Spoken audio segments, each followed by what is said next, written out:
Kannika and கவிஞர் ஸ்னேகனோட கியூட்டான twin girl பேபிஸான காதல் கவிதை இவங்களோட ஃபர்ஸ்ட் இயர் பர்த்டே செலிப்ரேஷன் நடந்திருக்கு. பர்த்டே செலிப்ரேஷனில் எடுக்கப்பட்ட ஃபோட்டோஸ் வீடியோஸ் அப்படின்னு எல்லாமே இப்போ சோஷியல் மீடியாவில் வைரல் ஆகிட்டு இருக்கு. கவிஞர் ஸ்னேகன் வந்து பிக் பாஸ் மூலமாக தான் பாப்புலர் ஆயிருந்தாரு. அதுக்கப்புறமா வந்து லாக்டவுன் டைமில் தன்னோட ரொம்ப நாள் லவரான கன்னிகாவை மேரேஜ் பண்ணியிருந்தாரு. கமலஹாசன் அவர்கள் தலைமையில தான் இவங்களோட திருமணமும் நடந்திருந்துச்சு. மேரேஜ் ஆகி பல வருஷம் கழிச்சு ரீசெண்டாக தான் இவங்களுக்கு ட்வின் கேர்ள் பேபிஸ் பிறந்திருந்துச்சு. பேபிஸ் பிறந்ததுக்கு அப்புறமா காதல் கவிதை அப்படின்னு கியூட்டான நேம கமலஹாசன் அவர்கள் தான் 2 கேர்ள் பேபிஸ்க்கு வச்சிருந்தாரு. அதை தொடர்ந்து கமலஹாசன் அவர்கள் நான் ஸ்னேகனை தத்தெடுத்துக்கிட்ட அவங்க அப்பா கிட்ட சொல்லாமையே ஸ்னேகன் எனக்கு மகன் மாதிரி அப்படின்ற மாதிரிலாம் கூட எமோஷனலாக பேசியிருந்தாரு. அதை தொடர்ந்து இப்போ அவங்களோட கியூட்டான ட்வின் கேர்ள் பேபிஸோட பர்த்டே செலிப்ரேஷன் நடந்திருக்கு.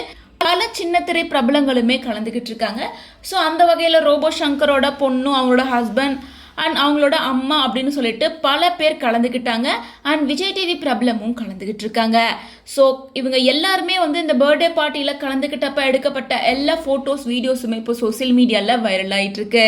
இதை பார்த்த ரசிகர்கள் பலருமே கவிஞர் ஸ்னேகன் அண்ட் அவங்களோட கியூட்டான கேர்ள் பேபிஸ்க்கு அவங்களோட வாழ்த்துக்களை சொல்லிட்டு வராங்க.